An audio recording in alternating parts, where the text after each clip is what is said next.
ba diaspora, bana poto surtout bana poto bolananga très bien. Agence na bino yango. Bana poto, bana Belgique, France, Londres. Kinwani yeyo. Mboka na yo yango Kinshasa. Obuka na te. Ebele bakanisa na poto na RDC na Kinshasa mapanga 20 000 ezate bakosaka yo. Mapanga 20 000 pas kinwani ezali. Monde à la vie est aux sérieux, aux honnêtes. Qui si les honnêteté ezate, qui c'est les qui sérieux ezate, ponctualité. Qui si yangoana dans la vie, comment il faut être honnête. Pas bateau baza sérieux, bah c'est confiant dans bateau baza sérieux. Nous toi ça honnête, à cause c'est confiant dans toi ça peut honnête. Sozo honnêteté, aux sérieuxté. Mon frère kokani saka na vie non jamais kozwa Maria marcha munene. Pose ba marcha minene. Honnêteté, sérieux, responsabilité. Il faut être responsable. Un député, un sénateur, un général d'armée. Comment muto munene au gouvernement, il faut payer sa confiance, c'est na muto za moins sérieux.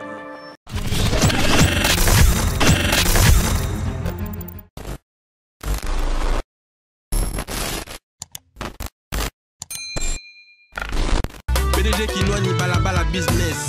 PDG Kinwani balabala business. Yalo! Neko ya Congo! Tala agence immobilière oyo ya kosilisa masolo ya escroquerie ya ba courtier pe ba commissionnaire ya CNZT. Yango yo! Balobi! Agence immobilière Kinwani business. Oyo ya yemoko le PDG Kinwani balabala Keli Bonheur. L'homme le plus sérieux ya masolo ya immobilier ya RDC. Mutu ya mayele na ndenge ya defote. Yeba ke awa ba client ba kendaka kotala bandaku na makolo soki mukete. Noko tala ba jeep ozali komona yango nde kendaka kotika ba client kotala bandaku en fait que ba client baza la satisfait. Noko awa ba che eza soki mukete. Ba jeep ya kanda ya sika ya 0 km kotoyo ba client ba samo bimba na ndenge ya defate. Tala siko ba bureau. Noko awa bureau malili ya nyama neti kaka ozana Canada parce que ba klimi oyo ezo poussa malili client vandi awa abosani ke ayaki masolo ya ndako. Zwa siko ba kiti ya defate noko awa ba kiti ya méchant et puis akei ya koloba kutu soki mukete akei ya solo bayambi on a ba bureau awa ya agence immobilière Kinwani business au sepeli confort et venda nulle part ailleurs. Na moni ozo le kan agence immobilier Kinwani vraiment il y a du sérieux. Makamba ba succession et comment ba problème belé ba famille bani mais ceux qui vont contacter agence ba conflit inutile rosalati.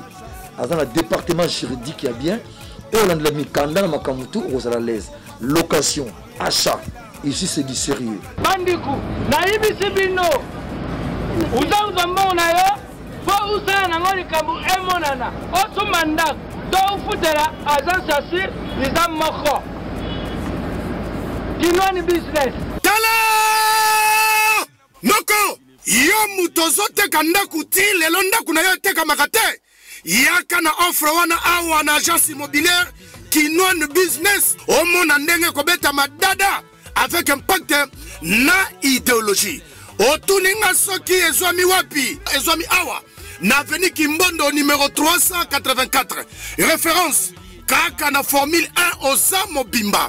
Deuxième bureau awa kaka na avenue Boite numéro 206 référence Yesu Ninjibu. Très chers abonnés de Yokani Télévision, la joie sera toujours là pour moi de vous présenter des émissions sur cette chaîne. Que Dieu vous bénisse de partout. Nzamba Pambolabino, merci Nabaoni Soba soutenir la chaîne de près comme de loin, spirituellement comme physiquement. Nzamba Mona Papa Pambolabino. Pour Nalélo, je suis sûr que Erozala boum pour Nabate Belé. Mais c'est pour une première, mais to bandi en bongo. To yambeli bino moko babengaka le PDG Kinwani, Mukondi ya location, vente. Na habite na penge komoni ni menake pese na mbote bon to banda lisolo na biso ba question ne so botindaki na otindikango yende muto abonga mapo répondre à biso PDG Kinwani na pesi mbote. Oui bonjour na batonzo Hollande la biso bonjour penayo. PDG Kinwani. Ozalara. Nani exactement? Batuba yeba onani. Naza agent immobilier. Agent immobilier. Kana Kishasa, outa poto, outa mokili moko boyozi fond na yo ye na Kishasa parce que souvent nous avons comme l'habitude de remonter na batu. Na kati ya makambo moko so bazo évoluer, c'est sûrement outa quelque part azombo moko aye abandi siko eloko moko boyo. Est-ce que za agent immobilier ya awa na Kishasa kaka ti lelo to ndenge? Naza agent immobilier. Musala ezo sala na Kinshasa mais na travailler dans toutes les communes. Mes bureaux ezandi na Bandal, to travaille dans toutes les communes, donc na RDC nyonso. Et na province nyonso. Na besoin lupango na Lubumbashi na ozo. So déjà na udo teka na quartier golf. Na udo teka tekebele kuna. Na zawa me nazo teka kuna. Na Bandundu. Bandundu na Ikwiti na Idiova na teka. Banzangungu to Bakongo. Bakongo na nini na Matadi na Boma. Tuna ba Joe, Joe, ozolanda nga. Na tekebi na Boma. Mama Brigitte. Ma Brigitte. Oui, ma Brigitte, non? Na Boma. Na tekeli lupango na bino. So ngate. Babipa na yo lupango ata balakela. Babinela. Etekama.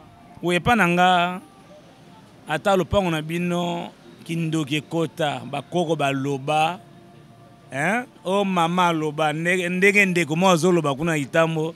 Okoko loba etekama te. Ngai pa nanga na tekaka.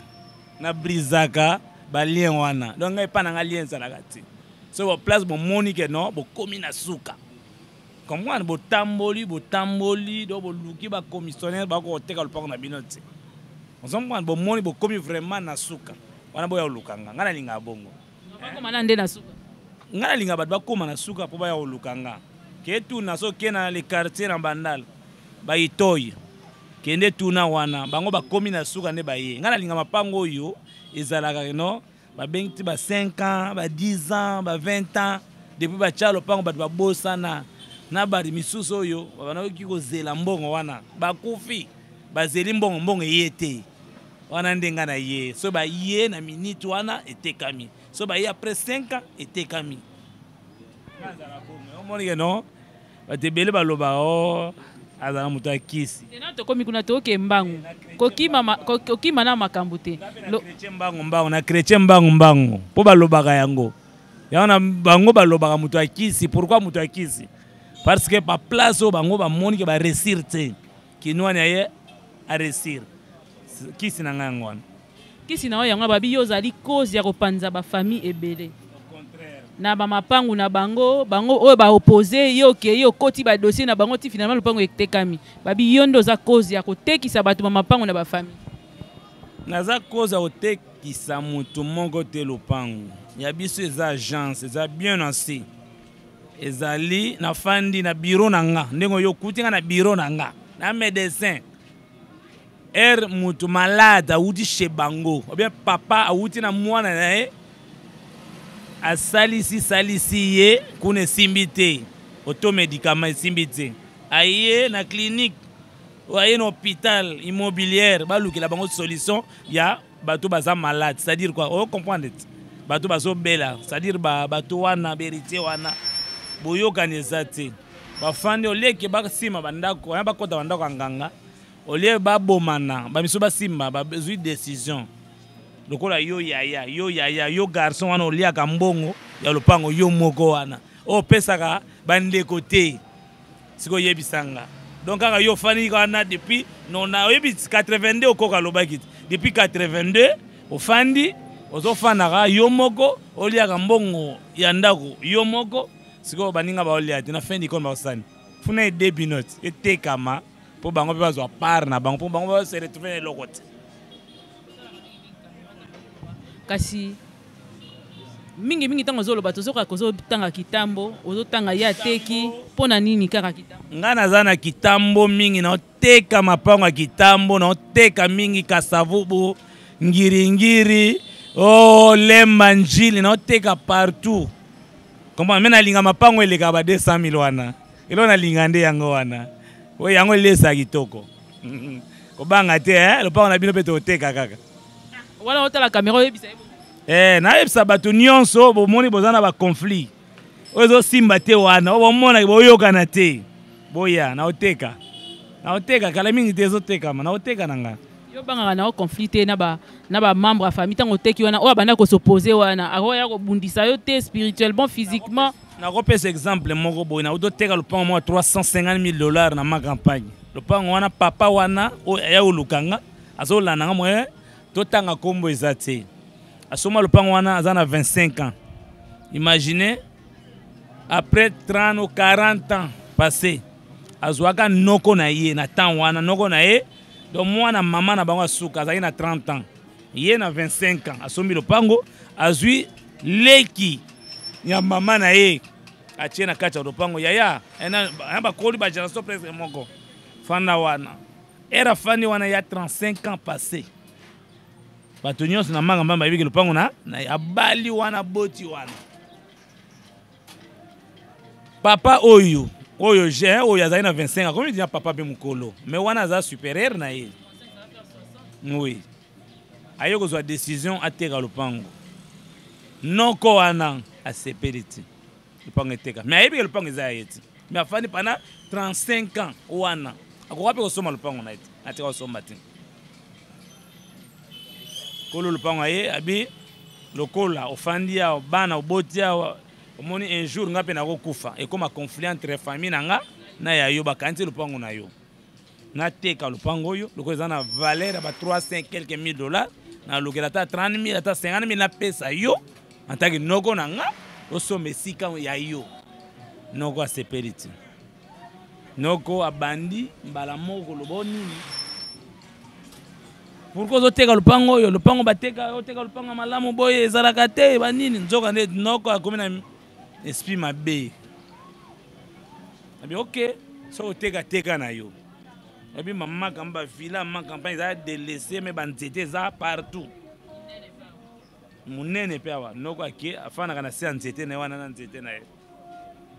Nzoka ni noto onoko ja kota ba science. Aya ba kiss. Isala mabe. So se rappeler na temps wana ba noteka lupango bana Mirador. Temps Mirador. Pero wana amoni ki apesi ba commissionnaire ma campagne ba koki makamu wana te ba kokoteka te ake kozwa na bato yo omona ta Mirador ezana bato mo ba no kene ba timbola mabulu ba bwaka ba mai ba moto samedi show ayezo bango aye na kaza lopango ba timoli ba bimisi ba biloko te prophète Seda ezara prophète Seda kufa pepe asa bimisa ba biloko ba nini avec vision lopango sa nini eteka ma ba bengani milimu onoko azana milimu mabe. Une année rien, 2 ans rien. Non, ça ne va pas. À qui que soit sango? Père azolananga, ne lo baba lananga. Tu peux sembote. Le pango na pasteur nda somba, pasteur nda songa tegela pasteur. Mama Lili na kivunda, oyebi solo ngo bien. Yondo yaka na pasteur. Boke tu na mama Lili na kivunda, na bandal, avida pepe kale. Mama Lili ozolanda, asambila repa ya na ngiringiri na veni movenda ipa pasteur kibonge, kibonge. Gilles Kibongo, c'est ok, tu n'es mal lié par Gilles Kibongo, événement à vivre en. Alors, qu'est-ce qui s'est passé? Et Salami, que non, à qui on soit basango, bayaki, bamayo, au bénit, sambeli, bafuta, basango, à payer $200 na bango, ça n'a pas toujours tenu. 2 ans, 3 ans, rien. Ayogi sangwa kinwani, papa, aux an aéroport, on l'a bien collé le pangwana. Directeur na aéroport Angilio ulananga na TV na RTNC alaninga en direct ayebisi chauffeur na chauffeur mwana Kimbondo est-ce que même les gars là les garçons là maintenant on est trop me dit des garçons ayebisi papa boss soki toke ba garçon na teka lupango wana bayaka epananga un certain vendredi lundi férié aya zwinga same ma yebisanga ke no tala garda secret oke to tala lupango okuti papa moko na moni mbala mazuti kolana papa wana te takota lupango tala non kolana ete na moni papa wana avimani na nzete na ye azolia na se nzete na noko wana aye moko kaka koti na tala na tali et ande no 500,000 à discuter suka comme 350 ok. Tozongi na bureau na ngao. Tofandi azui photocopie certificat atikelinga. na ici commission 10%. Papa n'a pas de problème. Sans là quoi bino discuter avec commission T. Puis discuter qui non n'yo quand même. Azo stare so effort que non le pas on a bino ba conflit wana bozana ngo ba kufa ki non na style sango. Mais on senga 10% bo lela. Ko lela te ya salaire nanga. Ya mutoki nanga. Père abi 10% pas de problème teka. Nzoka ne makame botami pesa la ki sima ya nini za quoi cadeau empoisonné. Maintenant qu'est-ce qui s'est passé? Vendredi, samedi eleki, dimanche eleki, lundi férié. Client benginga. Total lelo za férié, to profiter total la mapango. Olinge loko ndene. Ote loko boy bonga mina loko mona magampanya ya canon. To kena na client na tina magampanya wo. Totali lopango esili. To bimi boy kino ani j'achète. Travailler na faire voir valeur à lopango wana. Et puis j'achète ça. To zonga na bureau na benga père na jour à férié. Lundi wana père téléphone sonné azo yambate na bengi chauffeur ayami ngabi yebza père na client awa na benga azo yambate ya solo asingale boss na ye boss kinwa est-ce que tu es sûr ngabi oh papa yaka ok je suis à l'aéroport j'arrive ngabi yaka ayi akomi na yebiso événement to solo to yokani na 335 000 $. D'accord sur place $30 000 en espèces dans sac. Client a eu à payer client. Bon, virement bancaire. 330 000. 335 000. À payer 35 000 en espèces cash. Bon, monsieur, en tout cas, dans le ferré, tout dans le lobby, banque virement. Na teki lupangoana. Vous comprenez?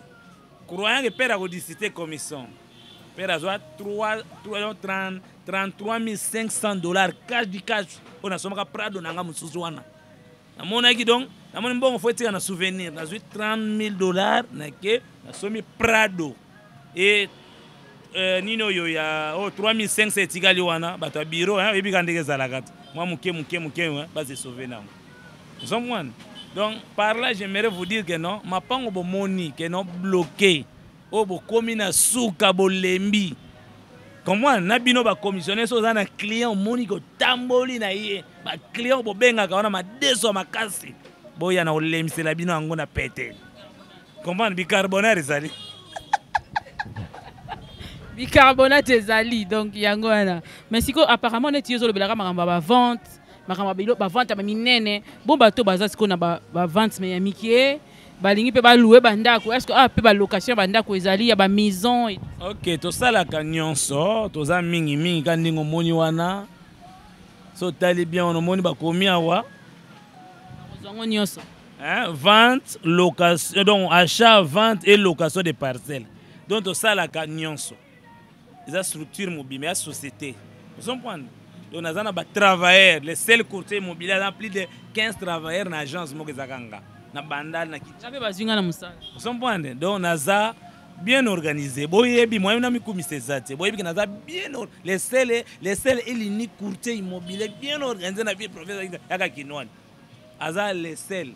Oya chetembe. Allo bien. Aya ko répondre. Comment contredire? Aya ko contredire les seuls bien organisé c'est kinwani business. Mon papa kinwani tokene musika te. Eza na affaire moko yo za cité na kati. Tolingo pesaka réponse mukie. Bon, tokotika ngo toleki ngo parce que ba mokilinyo so ba lobby ebele. Totika nanu affaire qui etina suka peut-être to lobela ngo mukoliko. Ya poser question mutu moko akomeli ngai awa, mais to reposer ngo prochainement. Mais sinon na tuna ki question mo na bandeli mais apparemment répondre ngai te. Au bandi parce que tolinga to mona ba jeune entrepreneur na biso ya Kinshasa. Est-ce que au bandi musala na yo kaka na Kinshasa ou ailleurs? Ngana za mwana kin na bandi makambo nyonso na kinawa kana bandal komwa na bandi immobilier na bandal na mwana bandal grandi na bandal bo ba yebi penza bandal o ba yebi bana bandal ba vivre na bandal so yebi ngate do yebi bandala ko ya nzomprendre na bandi mwana muke na tangi classe na bukakawa na bandi ko teya c'est un frère bon mwana teke évangéliste oh frère un gagneur d'âme un vrai gagneur d'âme. Comment un vrai pasteur donc tout le monde va vivre na bandal waza mwana bandal aibi ke pasteur ozomona na bano te ya mwana moke soki lelo nyonso ozomona oyo eza bafruit ya oyo nalonaka ya œuvre ya prière ya baame oyo naganyaka po bible elobi ke non so une âme ebongoli motema na lola fête boule que j'ai gagné beaucoup des âmes.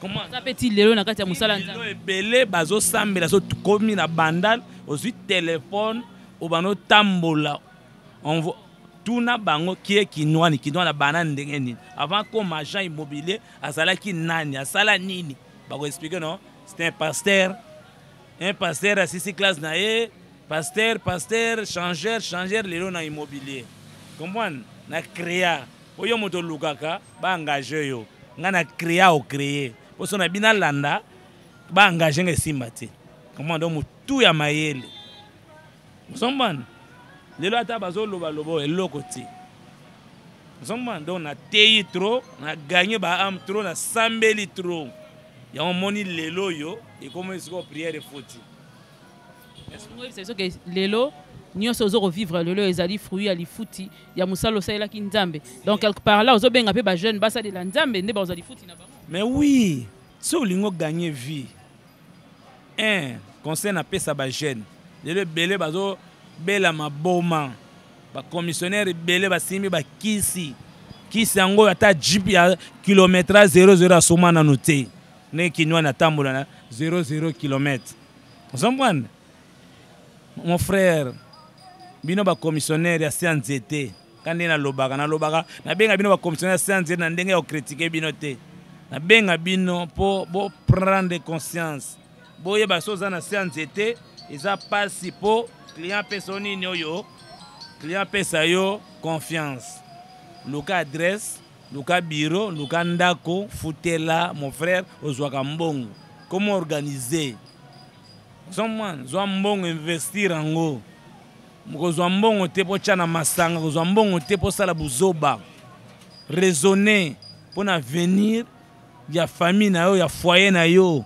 réfléchir musika mona musika comprendre donc eloko na singala ba commissionnaire yango wana comprendre boza wo comme bien organisé siko ba yo balobaka que kinwani azaka na kisi soka na dossier na bino ata bozaki 50 yetango ya pandi kaka kisi boyembala moko bino nyonso bozokama neli ndako ezoteka mapandaka bino botamboli kisi na yo ezalaka po kisi pe bandima yango te mais soko répondre na question kisi nanga eza sérieux monde à la vie est aux sérieux aux honnêtes kisi eleki honnêteté zate kisi eleki sérieux zate ponctualité kisi yango wana dans la vie. Comment il faut être honnête. Pas bateau baza sérieux, bah c'est confier dans bateau baza sérieux. Mais toi ça honnête, à cause c'est confier dans mon toi, ça peut honnête. Sois honnêteté, oza sérieuxté. Mon frère ko kanisa kana vie no jamais ko ozoa Maria marcha munene. Pose ba marcha minene. Un, honnêteté, sérieux, responsabilité. Donc faut être responsable. Un député, un sénateur, un général d'armée, comment mouto mounene au gouvernement, et qu'on peut sa confiance, c'est na mouto aza moins sérieux. Il y a des critères, ils ont like ça mouto aza sérieux. Adresse, faut avoir l'adresse, n'est-ce pas? Comment yo moto, vous êtes sans adresse, donc marcher au lano sous arbre, mais possible non? Arbe ko katana kiti ofandi kiti on ego longwati mbula pe ko ya tout tiepoa akufa agence kufi sous arbe no za marché à 350 000 sous arbe no za marché à 500 000 sous arbe imaginez-vous que mutalu ko pango ya 400 500 000 someone si j'étais sous l'arbre est-ce que on aura le gouverneur natanga comme non gouverneur honoraire gouverneur ya bisa bandundu. Non, je parle de Kamiseno. Comment? Yabandundu. Notre ancien gouverneur Pangi. Akoyako luka. Est-ce que son azaki centre comment est-ce que ngaya luka na centre pour pesa nga Venise oyo wana oyo kangami na veo Rick Mandala somba na teka. To tekang. Comprendre? Marché na yo. Parmi ba marché on a teka. soki nazalaki na santé est ce que bato bagarde oyo gouvernement koma bayalukanga ntina biro bakutinga na biro te balaninga ntina palais gufa azoyokanga ndenge aza wana yebi bacommissionnaire gb bayebi babosco basalem bayebi bayolananga tishenga na palais na baji climatisé baprado bazwinga oyo baya mposa na nga nasali nini te kobanga no te tokende ntina Venise ntina piscine ya manga comprendre petit marché en on 3 jours. 3 jours, j'ai dit 3 jours. Borekenda. Client basilaka yo tozala. Non, on dit tozala boye, ya non profiter na ça ba client na biso ba vendeur nyonso. Ngana ba client na poche hein. Ba client basalaka il y a des clients potentiels, il y a ba clients mo réservés basalaka. Il y a des gens à lobby qui n'ont a besoin logo il y a autant. Exemple, il y a 200 000. Il y a des critères. Il y a des critères, tout. On a besoin de 200 000, mais la condition, le pan, on a fait au moins $2 000. J'ai des clients réservés. Oh, non, bah, il y a 400 000. Acheteur, c'est la coûte une offre. Offre, là, na bango. Il y a un monde qui nous so il y a marché 3-4 jours à Bopia et qui il y a des clients à poche, na poche. Ah, papa, nous ne sommes pas pressés. Il y a des clients comme ça, nous ne sommes pas pressés. Yo luka calme des parcelles sans conflit. Comment? Si yo yo tiki le pang na bino. Na kena talango na moni na étudier ngo na comprendre que le pango yo na critère yo ils ont mérité na papa Patrick. Na ko za téléphone. Allô papa Patrick, oui. Et là, on va mon ami. C'est vrai, c'est vrai. Est-ce que je peux avoir des photos? Je l'envoie des photos. Ok, Kinwani. Visite libre, oui. Demain, aïe, Toki, Atali, Kao. Donc, les gens qui méritent les critères de l'ingaki. On a besoin de locataire à Bimsa, $2 000. Attends, combien 500, combien 500, combien 500, 500. Des fois, je me l'écris 2 000. C'est que je en boyandine. Aroboya ndenge ni kinwani bomona kindoki yango wana yo mona ke no ipana nga bilo umela kate j'ai des réserves nana ba conteneur ya ba client baza réservé donc bino bomona poko na bino umela na moni comme ça ba persona ego papa okufa le panga tikali so na posa réellement boteka le panga famille wana omoni ma panga famille ereteka ma bazanga kate o ba boya ka wana on a benga bazanga kate comprendre peut-être azo boya koteka pourquoi po yinda liaka souvent ba boya bo ba liaka bambonga ba locataire le pango no le pango ya 6 personnes mais yeka libota na ye mogo kaka bazo se retrouver ba tonga des fois moi ba nexe et pola na kati lokola zoare moi ba 350 ndako wana kuna munene na moi 3 maisons wana. On s'entend, on se retrouve dans le Yango ya baninga musuba sanini. Bango siko baza déterminé bateka. Erio boy siko wana ba yebisinga kinwani teka puna sunga population quelle part des années na osunga pe mboka na osunga bato ba nyokama ba malere na goto na donc na ko benga ngoni na mi benga cri d'orphelin.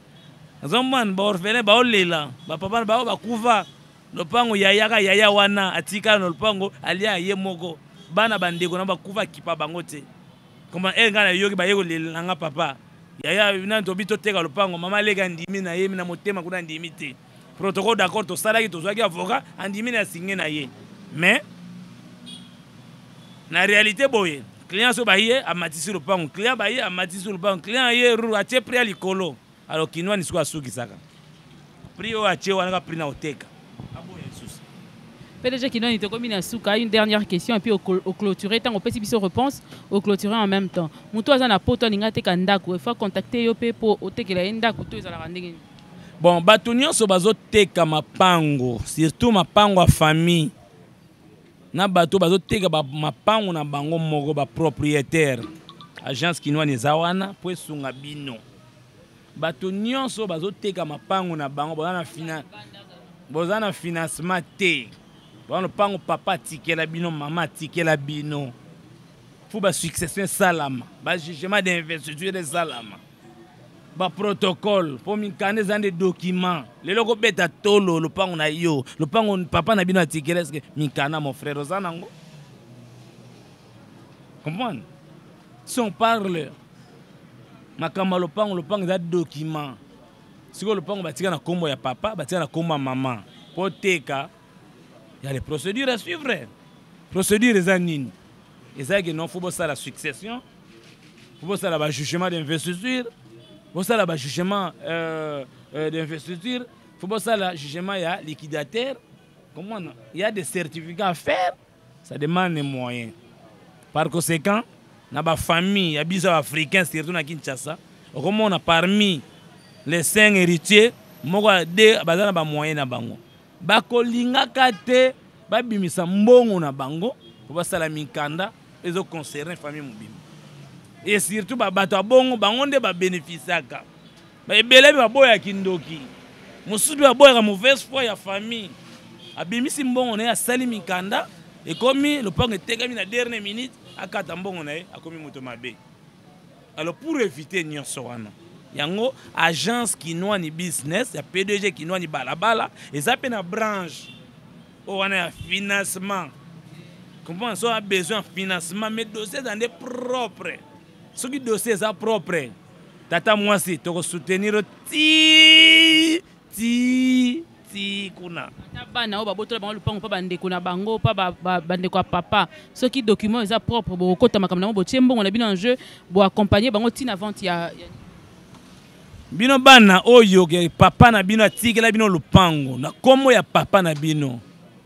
O tata moi si aya adonda afkota lupango wane koma lupango na soi-disant lupango ndeko na ye atikaki bino bana lelo botelengana boya na dossier n'est pas kinwani boya nango na debino na sunga bino bino oyo nyonso omoni ke lupango eza ya bino réellement ya bino bozangi ba moyen kobosa na pete tona branche mususu branche nini ya nini tona branche mo juridique ba avocat tona ba avocat ya makasi comprendre soka na kati ya kinwani makasi ka kinwani business tona branche moko juridique ya ba avocat ba cabinet ya makasi wana besoin ya cabinet ya makasi ba avocat ya makasi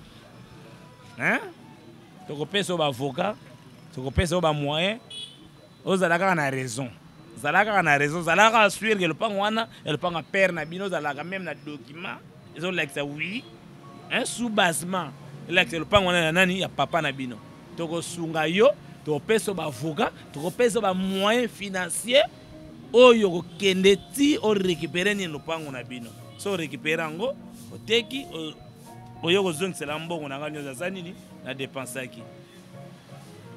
Voilà que tosuki lelo pona lelo tosuki nanu awa tokozonga ka soki ezali conseil ni okopesa bana poto pe ba congolais nyonso ba vandi ba sala ke lokote balingi maboko bongo balingi ko entreprendre te ko sala lelo ba diaspora bana poto surtout bana poto bolana nga très bien agence na bino yangoyo bana poto bana Belgique France Londres ma Pauline na Belgique ma Pauline ma présidente, ma Marie, staff la différence. Kinwa na bino yeyo, ma street, kinwa ni yeyo. Alors, comme on y a neto sala kiwana, boye sabana poto.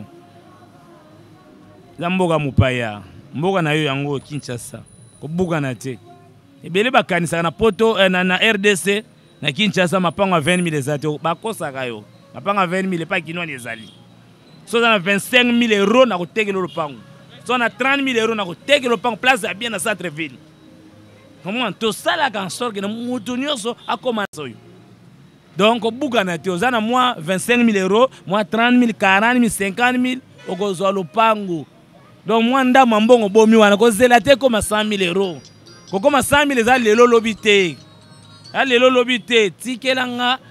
Donc tina membre de famille ya c'est ça donc quand on va photo va visiter to ko tindelo ba photo na ko landelo dossier tina suka na ko tcha le pa on a komo na yo on s'en vendre c'est ça je to gérer rapper ma pango ya bato ya poto po bato ya poto musu ba komi fatigué ba lemi na makama ba famille azwa mbongo atina mwa 50 000 euros na ye 50 000 dollars famille ezwa mbongo akeno tekele lopango na akeno somisa lopango na bakwe moko rekile reste mbongo balia atini su mbongo batongela batonga nini mapango wana bazwa mbongo balia bakende na ba chantier des fois ba ebele banoya na chantier na ngate ebele bayaka na ba chantier kinwani azokanga photo ote vieux ndenge zotonga boye na so ide nzoka nde atindela nini oyo yana bango na poto à cause de chantier yango évolution 10 ans plus tard ya lela ya piga grise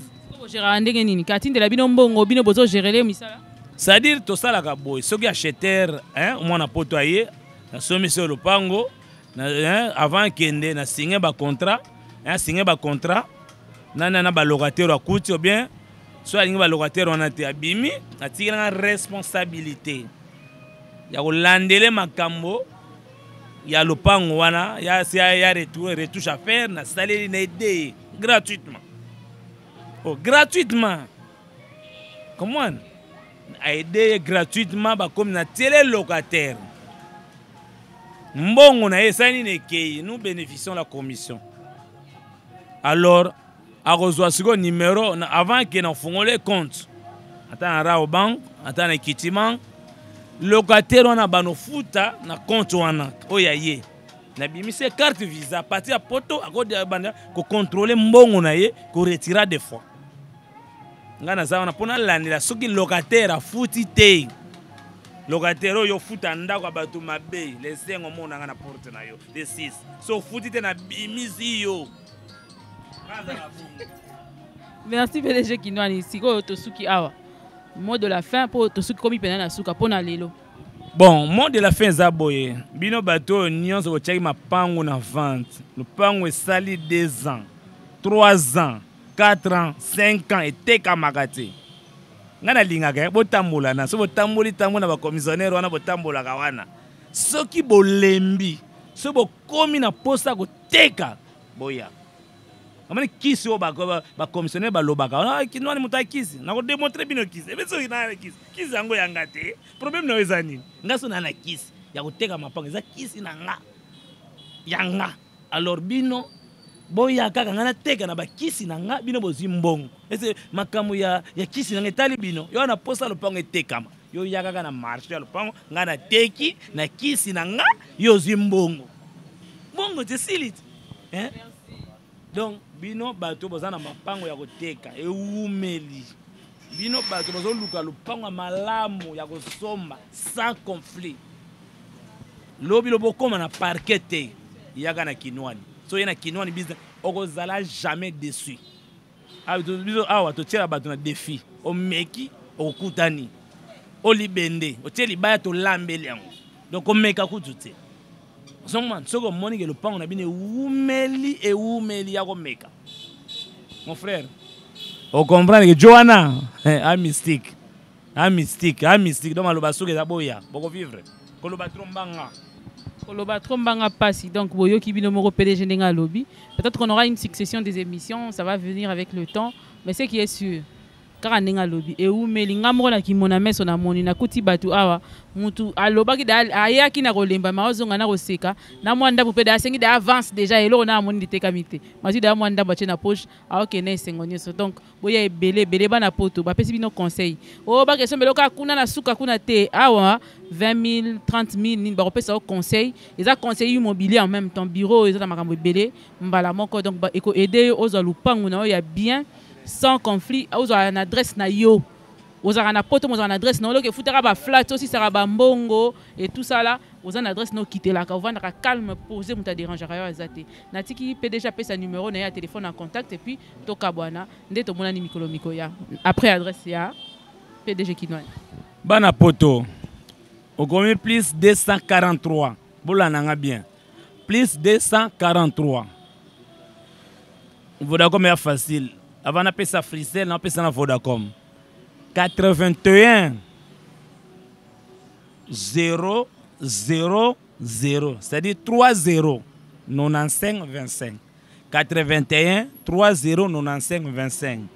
Ou Bobingi Biso Lisusu 0 90. Oya Fricel. Ils appellent na WhatsApp eza la Vodacom pesa na WhatsApp 090 39 090 39 22 408 090 39 22 408.